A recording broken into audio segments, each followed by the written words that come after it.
Ladies and gentlemen, we will now commence this session. The name of the session is Diversity and Dissent. The moderator for this session is Dr. Hafiz Jamali. Dr. Hafiz Jamali is an academic with eclectic research and teaching interest. He holds a PhD in socio-cultural anthropology from the University of Texas, Austin, as well as an MPA from the University of Victoria, Canada. He presently teaches at Habib University, Karachi, endeavoring to help his students develop a critical theoretical apparatus and an interdisciplinary approach towards understanding contemporary society. The session is now yours, sir. Thank you. Is it working? Yes. Can people at the back hear us? Thank you.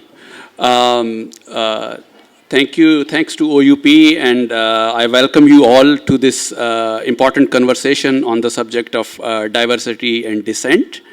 My name is Hafiz Jamali, as our host introduced me, and it's my pleasure to introduce Dr. Ziauddin Sardar, a critical scholar of Islam, a polymath, a cultural critic, a historian of science. He has a wide-ranging array of interests which cover most of the important literary and cultural fields today. So please welcome.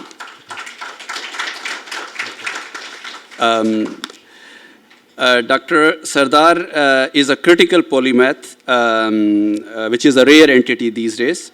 He was born in Pakistan in 1951 and grew up in Hackney, East London. He is a former director and present trustee of the Muslim Institute, a learned fellowship society that promotes knowledge and debate. He is the editor of Critical Muslim. Critical Muslim is an innovative quarterly on contemporary Muslim ideas and thought. He is a prolific scholar, journalist, and speaker. He has written over 50 books on a range of subjects, including Islam, culture, science, philosophy, civilization, modernity, and ritual. His most recent book, I believe, has been on Mecca and the transformation of the experience of pilgrimage in Mecca. Let me begin by saying that appreciating his range of interests and saying that polymath is indeed a rare entity in this age of narrow specialization, where even our physicians tend to specialize in focusing on specific parts of the body and refer you to someone else, for understanding the rest of your system. So it is indeed a very fortunate opportunity for us to be in dialogue with Dr. Sardar. And criticality in our critical thinking in our times is sometimes portrayed as an illness or malaise that afflicts the minds of a few overzealous people who tend to threaten the sanity of the nation, besides making the nation vulnerable to the enemies of the state. I really want to welcome him and appreciate, his range of interests. Please give a big hand to Dr. Sardar. The issue of diversity and dissent has been at the heart of our experience in the long period of modernity that, one can date back to the beginning of the 19th century in Europe. Within Europe, this issue can be exemplified by the rise of scientific racism, the Nazi Holocaust, anti-Semitism, and in contemporary times, the stereotyping and reactionary attitudes against Muslims living in Europe and North America. So our discussion on diversity and dissent is framed by this global history and present, even though we will be focusing on the challenge of diversity and dissent within Islam. As Karl Marx reminds us in the context of European Reformation and the French Revolution, and I quote, "The tradition of all dead generations weighs like a nightmare on the brains of the living. And just as they seem to be occupied with revolutionizing themselves and things, creating something that did not exist before, precisely in such epochs of revolutionary crisis, they anxiously conjure up the spirits of the past to their service, borrowing from them their names, battle slogans, and costumes, unquote.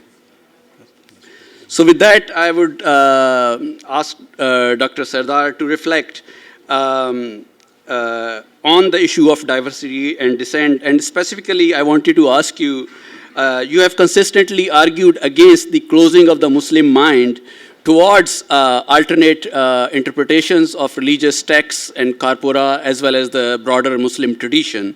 Can you explain to us how you see the current cultural crisis facing Muslim societies and Muslim diasporas, and the sources of this predicament as it relates to the closing of the mind? I think you've asked one question that forces me to give all the possible answers to diversity and dissent. Let me begin by talking about diversity. First of all, what is diversity? Is that better?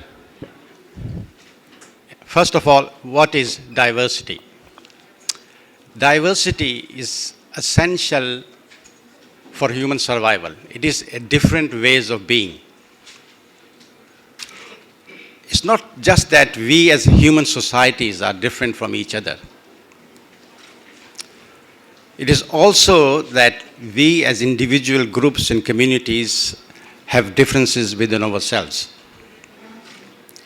Each human being is an individual and different from every other human being. As such, each community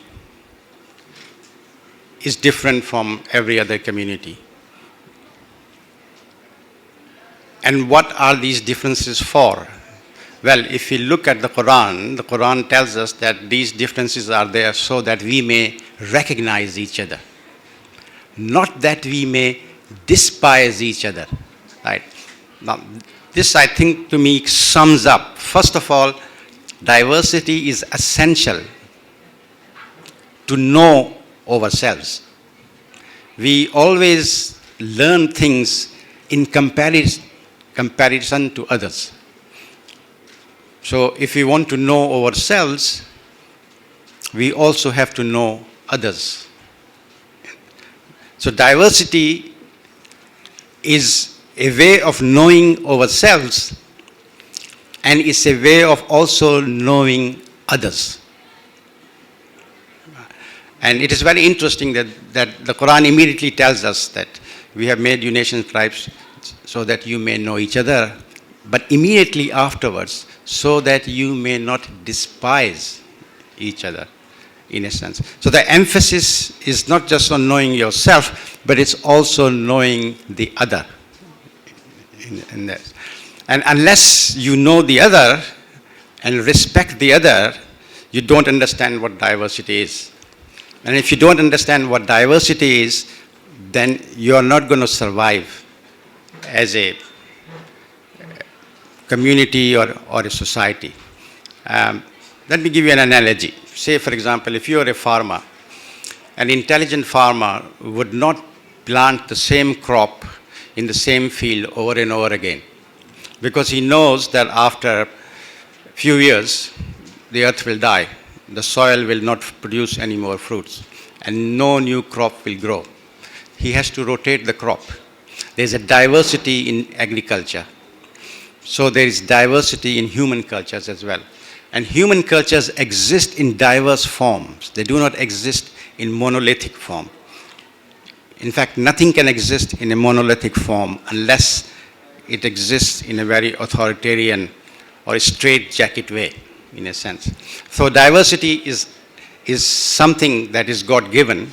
Diversity is something that is essential for us to know ourselves. And diversity is important so that we may also know the other. So to answer your question, what is the current crisis of Muslim societies? The current crisis of Muslim societies is very simple.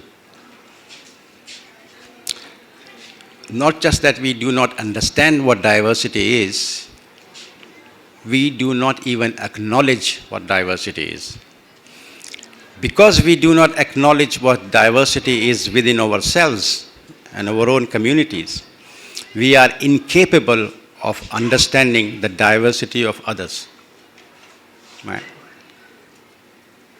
So, to give you a very simple example, if you are of one particular ethnicity or one particular sect, you automatically despise people of other ethnicities and other sects. You create stereotypes, So, if I'm a Urdu speaking, then the Punjabi speaking are my others. I automatically look for inferior quality in them. If I am Sunni, then by definition, the Shia are bad. Right? And this strange kind of appreciation of diversity we have is also connected to the notion of truth.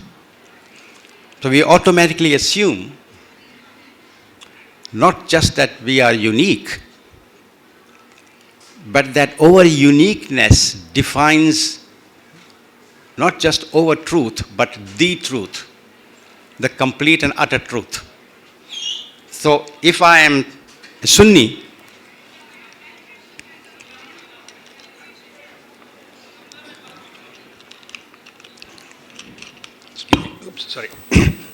so if I am Sunni, I automatically assume that not just that I know the truth, that I believe the truth, but that I actually own the truth. That the truth begins with me because I am Sunni. And it ends with me. And everybody else who is not Sunni does not have the truth that I have. Now, if you're a sensible person, you will stop there. But not all human beings are sensible. So many will take the next step, that if I have the truth, then it is incumbent on me to impose this truth on others.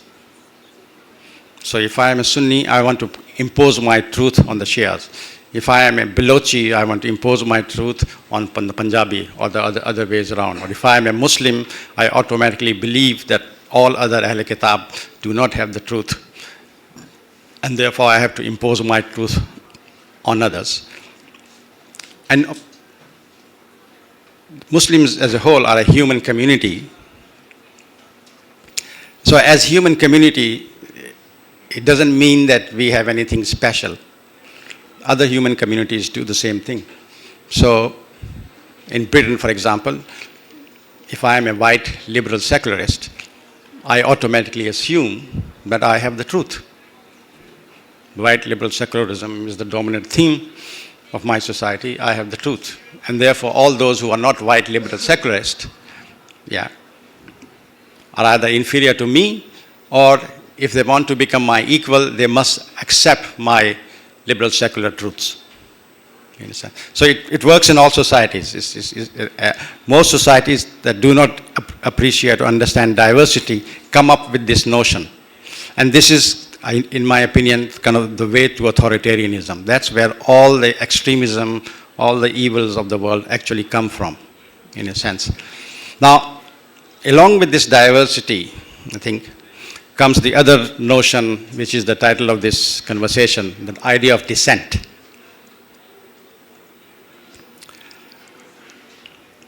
The dissent is almost as internal to human societies as diversity. If we are two different individuals and we're having a conversation about something, we come from different backgrounds, we bring our own cultures, our own identity, our own ethnicity with us, and therefore we'll have different perspectives. We will disagree. And the disagreement is slightly, if you like, dissenting from each other's view in that sense. So diversity and dissent often go hand in hand. And dissent is essential for surviving diversity.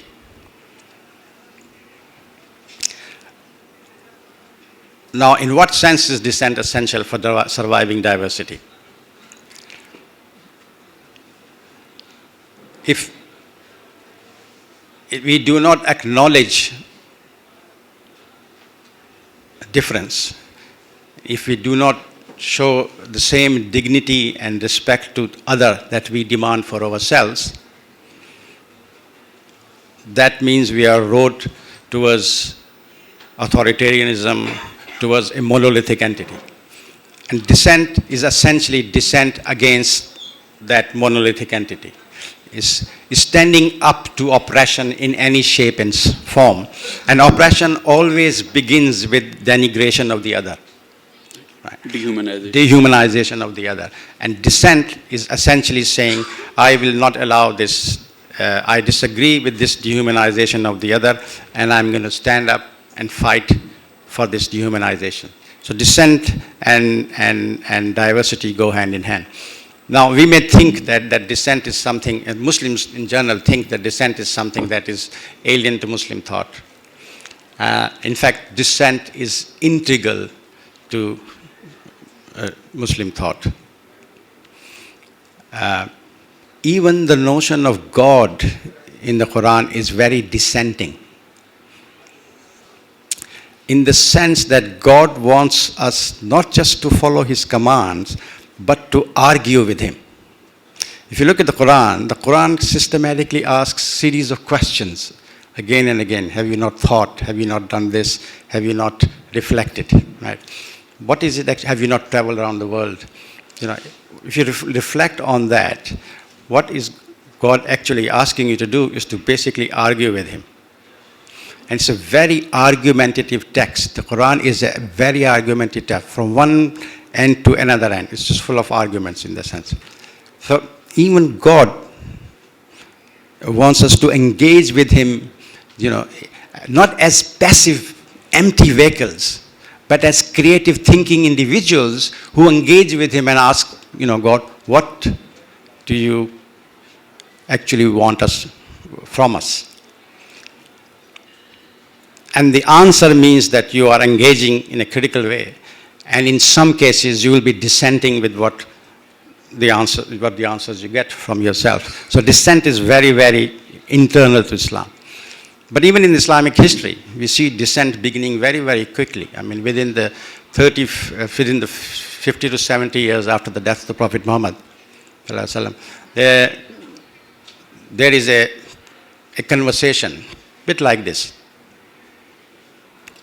In the mosque, and a very well-known scholar, Hassan al-Basri, is giving a discourse. And Hassan al-Basri was very, very pious, very learned man. He was the son of a Sahaba. And a lot of young people are sitting in the audience, just like here. There are lots of young audience I see. And after Hassan al-Basri finishes his lecture, two young people raised their hands to ask a question. Now remember, this is 70 years after the death of the Prophet. There is no such thing as Sharia. The Sharia has not appeared. There's no such thing as books of Hadith. The books of Hadith are yet to appear.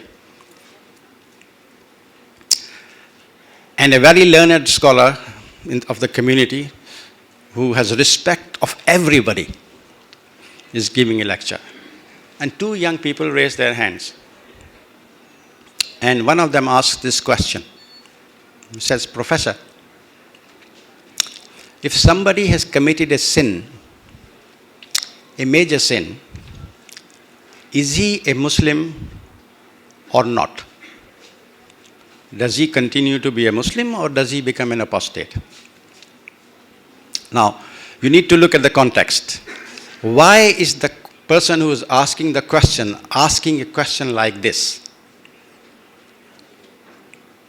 He is asking a question like this because amongst the audience and in the background, there is a very specific group of Muslims called the Kharijites who argue that anybody who has committed a sin is automatically not a Muslim anymore, is an apostate, and it is legitimate to kill him.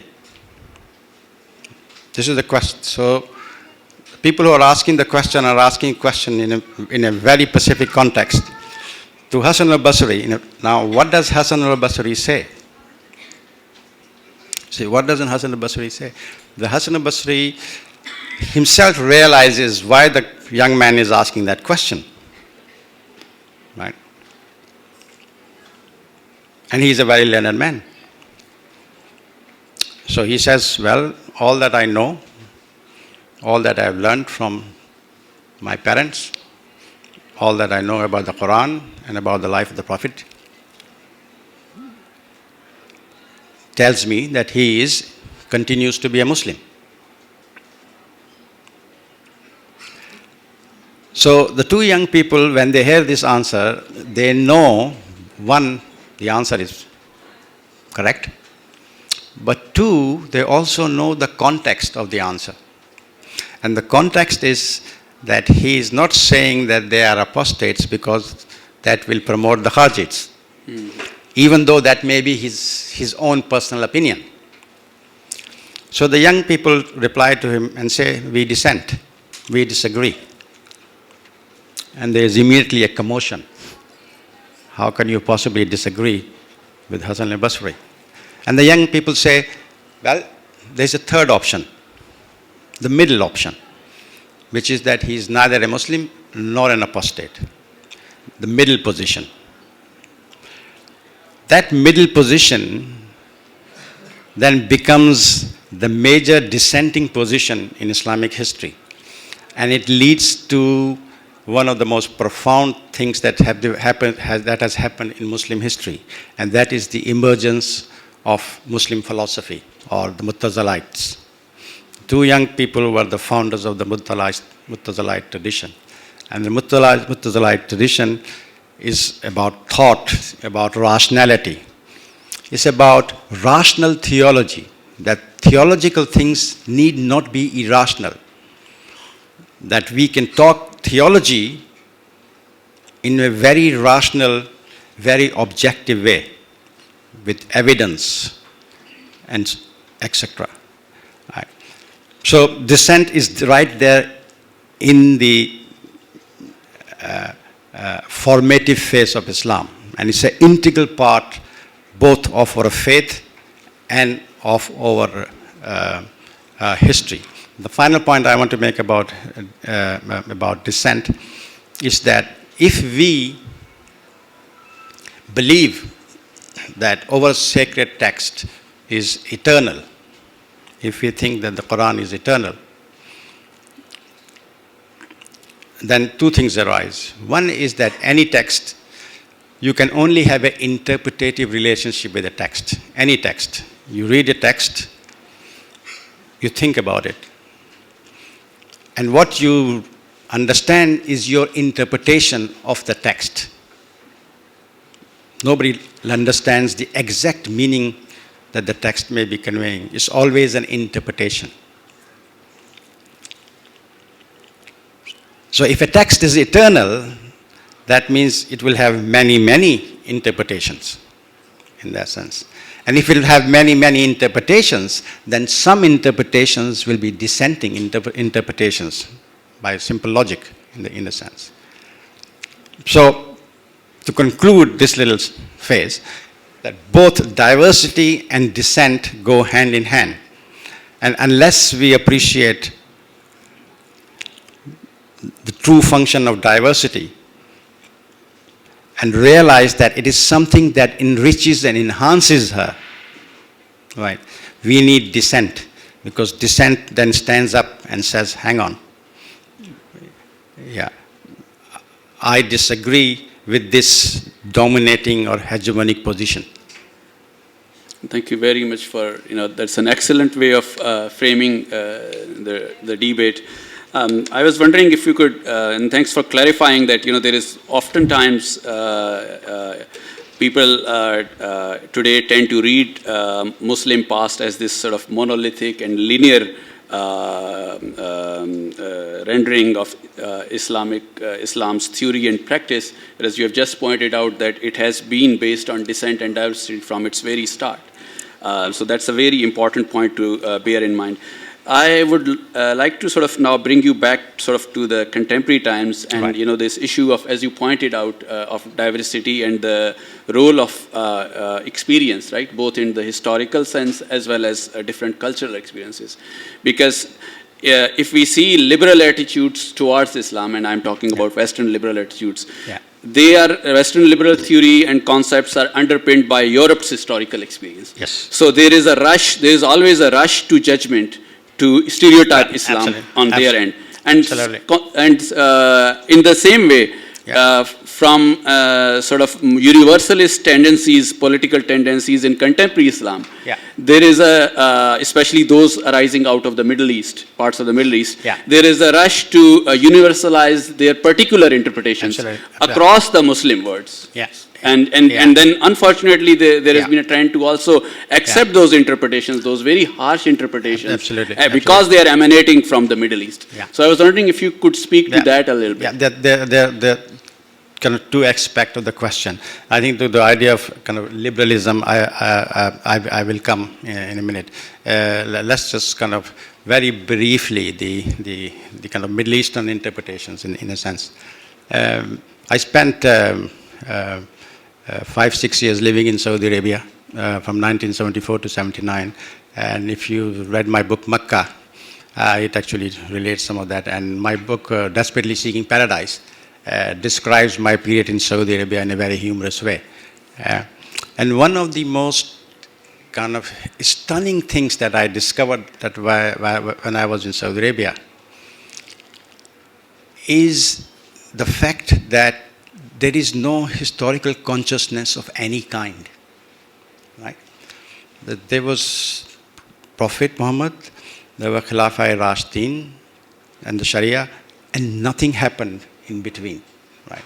There is a kind of total absence of any understanding of appreciation of history, right? The notion of time in the kind of dominant Wahhabi interpretation of Islam is very strange and weird, right? That time actually stops in the life of basically after Hazrat Ali, right? And nothing happens. And therefore there is no notion of progress of ideas or any notion of evolution, like for example evolution in morality. Right. So everything ceases there, it's frozen in history, and that history now just you exist in that frozen history of 8th century Arabia. That's what Islam is, right? Now this is very interesting because what you are actually doing is that you're removing the human element from all that, in a sense. So the human beings don't really exist, right? In a sense. So they have no notion of ethics. They have a notion of law. The Sharia is supposed to be law and morality, right, in the sense. But it's so frozen in history that there's no notion of ethics. They're only rituals. So you will see something which is very common. Any of you who've been to Hajj or somewhere like that, you'll see a very devout kind of Muslim, indigenous Muslim. All right, let's call him Saudi because he's a Saudi. So he goes to the haram, right? Prayer, call for prayer is made, he leaves whatever he's doing, rushes into it, right? He prays in the haram, he comes out to the mosque, and outside you will find some poor people. There'll be lots of blacks, but they could describe them as takruni, which is a denigrating term, women. He'll sometimes begging, sometimes just sitting there. He'll come out and he will treat them in the most abysmal and horrific way, abuse them, right? And come out. So you will notice there's no connection between his behavior towards this woman and the prayer he's just made. Why? Because there's no notion of ethics. There's no notion of morality. There's no notion of progress, right? This is why they want to bring back slavery, for God's sake. Yeah, because they have absolutely no understanding. That Islam has now become the dominant Islam in Pakistan, which is a kind of major tragedy, I think, for this country. Now, any notion of Islam, doesn't really matter whether it's Wahhabi or, say, Sufi notion of Islam, or the Ismaili notion of Islam, or the Shia notion of Islam. If any notion of Islam becomes the dominant monolithic notion of Islam. It kills the diversity, and whatever goodness it has, it then subsumes that and becomes a authoritarian, almost totalitarian system, as we saw in Iran after the emergence of the 1979 revolution. When I was growing up as a young man, everybody used to say to me, Islamic revolution in Iran is going to be very different because it's Islamic. And coming from a slightly lefty background, I said, hang on, every revolution I have ever studied in history has always devoured its children, right? What makes you think that Muslim? I mean, this is a very strange thing. You see, if you think that you are unique, right? You have the truth. Your ethnicity is the best ethnicity in the world, right? Your nation is the best nation in the world, right? Then you automatically assume that you're special. So Muslims everywhere, by definition, assume that they are special, that they are not human beings, that when they do certain things, because they put an adjective Islamic on it, it becomes special. It defies history. It defies the laws of nature. So somehow the Islamic revolution is supposed to be unlike any other revolution in history. Actually, as we know, it turned out to be like every other revolution in history in that sense. So there's nothing special about Muslims. What is special to us is our belief, and they are personal to us. The rest of the world doesn't share those beliefs, right? So there's nothing special about us. What does make you special is how you relate to other human beings who may or may not be part of your community, who may or may not be part of your ethnicity, who may or may not be part of your faith. How do you relate to them? And only if you can relate to them in a human way, you can claim some notion of speciality. Otherwise, there's nothing special about Muslims. We are a human community like every other human community, right? And as such, like all human communities, we have all shades of opinion. We have liberals, we have moderates, we may call them left wing, we have middle of the roads, we have right wing, we have conservatives, we have ultra conservatives, we have extremists, we have fanatics, we have fundamentalists, we have thinkers, we have philosophers, we have criminals, because all human communities have that, and we have that too, right? And liberal thought has a long history in Islam. If dissent begins at the formative phase of Islam, then you can imagine liberalism also begins with the formative phase of Islam. So I come to the other side of the equation. That just because you're liberal doesn't mean you're special. Just because you're Muslim, you're not a special. You're a liberal, it doesn't mean that you're special. All those people who are liberals are also a human community. And in that liberal community, you also find people who are extremist about their liberalism. And one of the great curses of modern times, and a great curse in Pakistan, is that many of our liberals are actually fundamentalists. They are fundamentalists about their liberalism, just as you can be fundamentalist about your Islam. A couple of speeches we have already heard. People will say, in one speech I heard, we need enlightenment. Alhamdulillah. Who doesn't need enlightenment? The enlightened need enlightenment. Right. What does it mean? Well, enlightenment is a particular phase of European history. It emerged out of a particular complex situation. Mm-hmm. Right? It emerged from a position where reason and theology were at loggerheads with each other. Right? Very interesting question. If reason and theology or church and science, if you like to call it, or whatever way you like to put it, was in conflict in 18th, late 17th, 18th, 19th centuries in Europe. Where did the reason come from? Because Europe didn't have reason during that period. Actually, Europe learned how to reason from those two young men who asked the question to Hassan al-Basri. And those two young men went along to create a tradition of thought and disciplines which ended up in universities and departments, in the chair. I was a professor in a department and I was known as a chair. Why? Because Hassan al-Basri sat on the chair in the mosque. That's where it comes from. Everybody sat on the floor. The professor sat on the chair. And the students sat around them in semicircle. That's where the word chair comes from. And Europe adopted the entire liberal humanism of Islam that emerged from the Mu'tazilite tradition, including the universities, to such an extent, this is very interesting, to such an extent that because Islamic liberal humanism had a classical language embedded in it, Arabic, classical Arabic, Europe said we must also have a classical language. So Latin became the classical language, even though hardly anybody spoke Latin. Right? In the case of Muslim civilization, most people spoke Arabic. But in the case of... Yeah. So there is a history and continuation. It's not just that Europe suddenly becomes enlightened. Right?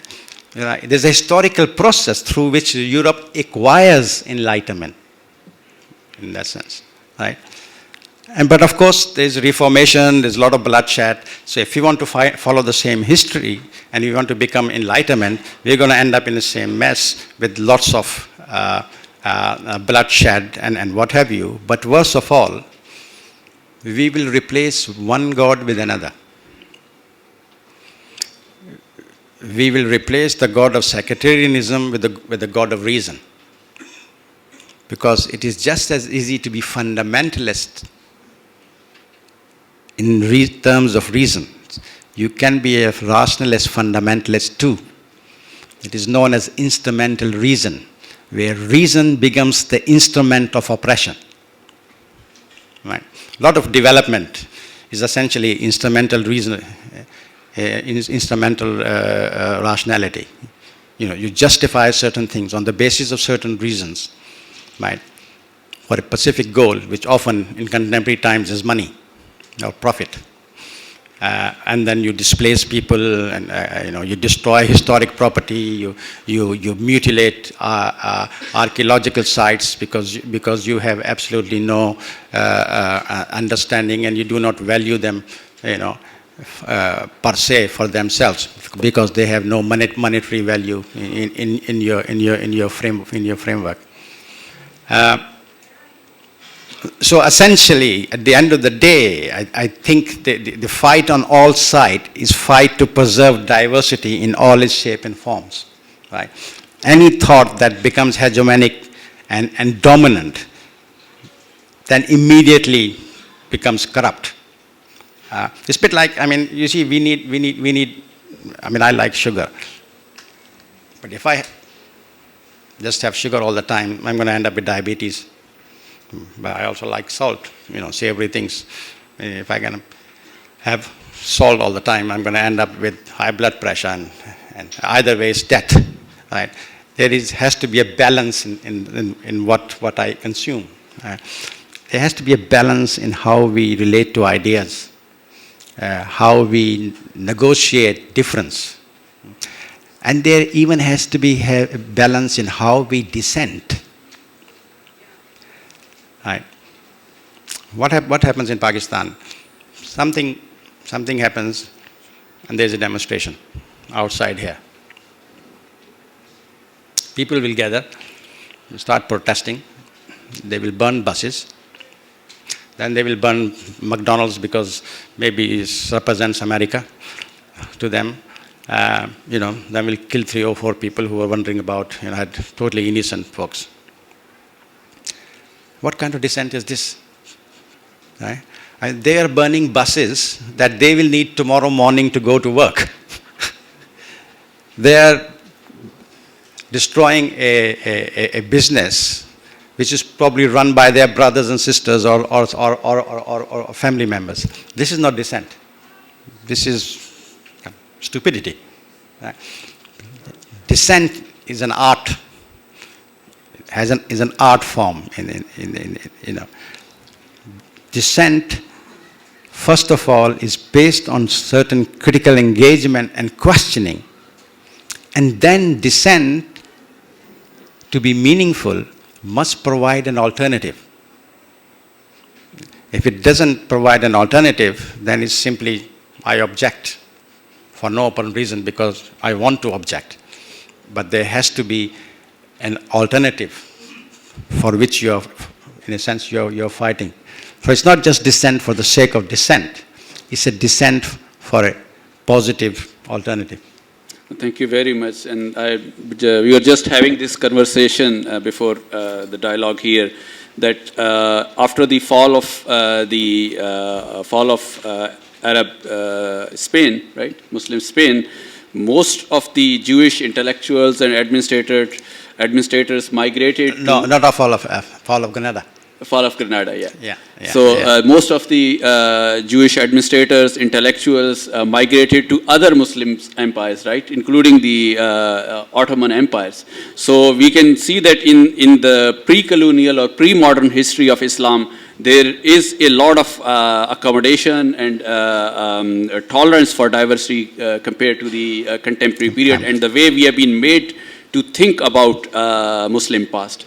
But we are running out of time, so and I want to open the floor to take some questions from the audience, and I would not stand in the way between you and the audience. So can we take some questions? The lady in the front. Can you turn on the mic?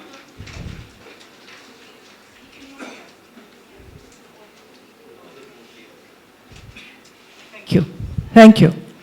That was very enlightening. But the third option you mentioned, is that what is accepted in Islam? That he's neither a Muslim nor an apostate? Well, I'm just relating an incident exactly as it happened. The third option has to be worked out. By us? Oh. Okay. I mean, it is something that we need to work out in that sense. But in that context, the idea is to point out that there is more than black and white. That's the point. That there's more than yes and no. That the truth is more complex than simply yes and no. That's the idea. And we need to move away from black and white to a more complex understanding of our religion and ourselves. That is the point being made, yeah. Yeah. Sardar sir, yeah. As I understand and gather from reading your books, as I understand and gather from reading your books, that you're basically a believer. Yeah. Yeah. But I'm a critical believer. I'm not an empty vessel. Absolutely, yeah. absolutely. Yeah. You're a critical believer. And from that, I'm building my question on that. So if you're a believer, our God, the Allah that we believe in, is a conscious, omnipotent, all-knowing God. Mm-hmm. And at a certain time in history, the Quran, the discourse ended with the mankind. The treaties ended. What he wanted to say has been said. And now it's a matter of interpretation, which comes over and over in the historical context and keep on evolution. Mm-hmm. Having understood that, that omnipotent, all-knowing God, what is he doing with this treaties that's happening? What is happening in his own land? Is there a recourse that he will come up to? Or we will keep on interpreting it with a historical context, without a historical context, with a Wahhabi interpretation, with a Shia interpretation, and slaying each other? So if the God that we believe in, the all-knowing, omnipotent, all-conscious God, who was so conscious that he even used to come up with verses that, oh men, what are you doing with your women? Oh men, why aren't you paying this, that? Why aren't you paying alms and charity? Yeah. What happened to that God? Why is he in slumber? How That's, Yeah, how I will think- we keep on interpreting the That's- same verses with our own intellectual Thank you. discourse? Thank okay. you. Yeah. Gentleman in the back after this. May I just react to that question? That's a very interesting question. That's a question that sort of comes from a very specific background as well. Yeah, I don't want to go into that background. Yeah, it could be problematic could be problematic for you, not for me. But I don't live here. You do. But it's a question that an inquiring mind should ask. Right? You don't have to be an atheist to ask questions that an atheist may ask.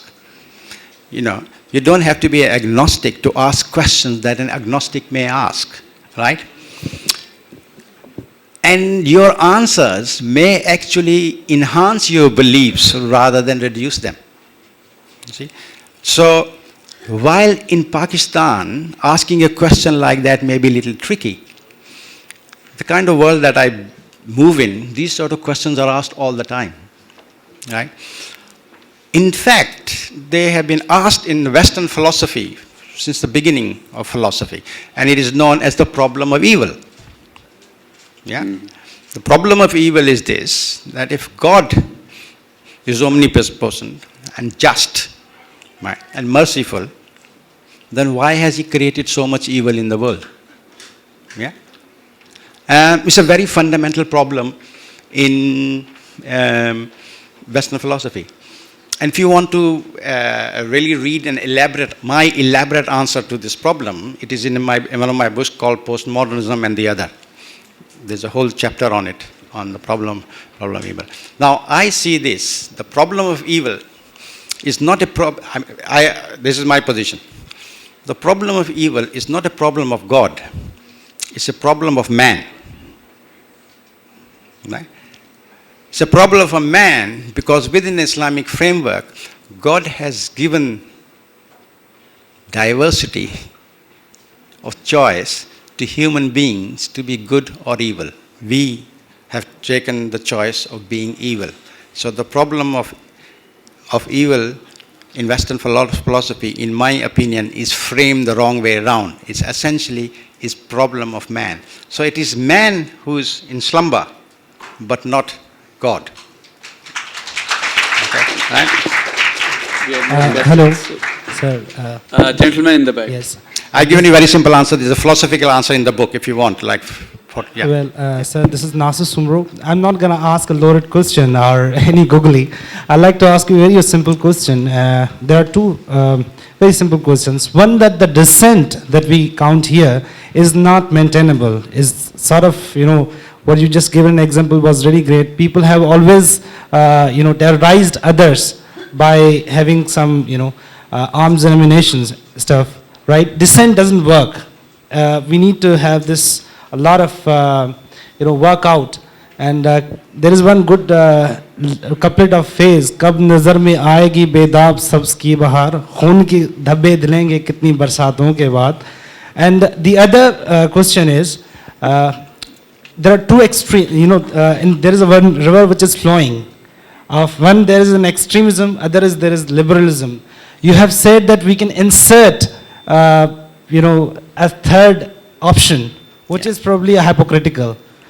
We have to be hypocritical to insert our opinion in the minds of the people. And what is your take on that? Thank you. I think if Okay, I may, yeah. the gentleman asked, I think there is a bit of disillusionment and despondency that in the face of oppression, Yeah. one cannot maintain dissent.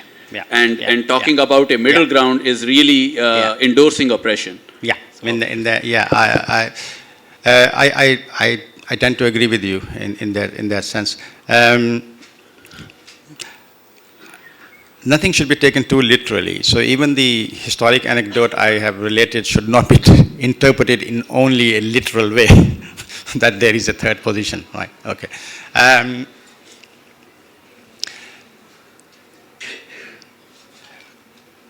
You see, dissent is not necessarily suicide. If dissent leads to suicide, then what is the point of dissenting? Yeah, in a sense. And you cannot dissent in a framework where there is no space for dissent. See, in Britain, for example, I built my career as a critic, right? As a public intellectual. I criticize everything. Yeah, that's what I do. Okay. Although the criticism should begin with oneself, so I begin with myself, in a sense. In the 70s and 80s, when the Rushdie affair came about, it became clear there was no space for a Muslim voice. And it was evident that the system did not allow dissent of certain kind.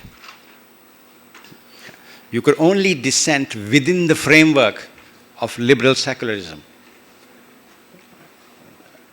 But you couldn't dissent in any other framework. So we had to create a space for that dissent, in a sense, right? And hence the whole question of multiculturalism was raised, and we fought for multiculturalism and so on and so forth. So you have to create a space for dissent before dissent becomes meaningful. In Pakistan, it's not a question of dissent, it's a question of survival, for God's sake, right? Because I was going to write a book called A Person of Pakistani Origin, which I never got around to writing, but hopefully I will write one day. Maybe it'll be just a collection of essays. I was born in Pakistan, and probably throughout my life, I've been trying to leave Pakistan. But Pakistan never allows me to leave it. So I should never say you, I should say we face a problem of survival. We have the most fanatical, the most abhorrent kind of notion of Islam that is spread like a wildfire in the last 30, 40 years. Growing up in England, I had many, many Shia friends. I never knew they were Shia. Never knew. My closest friend, Iqbal Asaria, I did not know he was Shia. To this day, he's my friend. Till I went to Saudi Arabia, and it was pointed out he is an inferior Muslim to you. But the thought had never occurred to me, in a sense. So we now face a very kind of mutant, strange kind of notion of Islam, a very poisonous notion of Islam, right? On one side, and we face a very kind of one-dimensional, liberal, kind of rationalist, strange kind of modernity, hybridity of modernity and postmodernism and all sorts of weird stuff, right, on the other side. So it's basically, you're being kind of in a pinch, the sensible people, sensible, ordinary people who just want to live an ordinary Muslim life, are caught in a pincer movement, right? And therefore you have to stand up, and it's not so much a question of dissent, it's a question of survival. You have to stand up and say, hang on just a minute, we got to do something about this kind of, rather deathly cult that has been unleashed on one side, and we got to do something about this kind of oppressive modernity that is kind of being imposed on us from other side. And it's a very difficult task. It's not a... They're not equal forces. The deathly one is far more... Oh, at this moment, deathly one is far more. I agree. Yeah. Gentleman in the front. Yes, sir. My name is Rashad. Sir, right now the current discourse going on in the West, is this anybody in the East who's following any kind of Muslim sect, as just like polio, there has to be either carpet bombed, drone bombed, and immigration has to be stopped. This discourse is already happening in this literary festival also, between the ambassadors and the scholars. So how really? do you... Yes. Really? I didn't realize that. Bring the ambassador who says that to me, I'll put him in his place.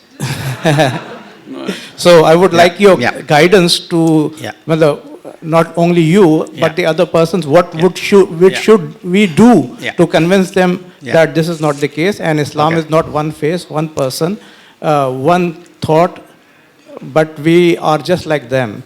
We are not cockroaches, or we don't have polio. Yeah. The dehumanizing. Yeah, you see, I mean, in a sense, as I was saying, dehumanization is not specific to Muslims, it's a universal phenomenon. At this moment in time, the rise of the far right, by which I mean fascists, is frightening. Get this. France, the citadel of enlightenment, a country that defines civilization by its culture. Yeah? 25% of the population in the last election voted for a fascist party. 1 in 4 French people voted for a fascist party. This is a culture where a woman walking on the banks of River Seine wearing a Gucci scarf is regarded as the height of haute couture, height of absolute fashion. Millions of photographers, people will come and photograph her and she'll be on covers of all the magazine. Same scarf, same river bank, a lady from here walking on, just as beautiful. Pakistani women are probably more beautiful than most French women I've seen. She is threat to civilization. That's how secularism is defined. Same scarf. Yeah. So, under these circumstances, the West is as frightening as Pakistan. If you go down to certain parts of Greece, I was in Athens not too long ago. Right? This is a rampant fascism. I mean, Golden Dawn, like the Taliban of, they're mad. Right? I tell you what's one of the most frightening things. I've come here and I've interviewed terrorists. I was here 10 years ago making a film for Channel 4 on, it was called Between the Military and the Mullahs. So I interviewed we joined the Karachi police. Made arrangements as when you go on a chapa next time, take us with you. So we went on a chapa and they took us with us. But we did bribe them, but never mind. They took us with us, and then so we caught. So they caught this terrorist, right? And I witnessed that, and he was wearing a suicide jacket, right? And it was, it weighed a ton. I mean, when he took it out and I tried to lift it, I couldn't lift it, right? So in the end, I kind of interviewed this man, and so I think some of the interviews broadcast, and you may be able to see that. But and the interview, of course, is in Urdu.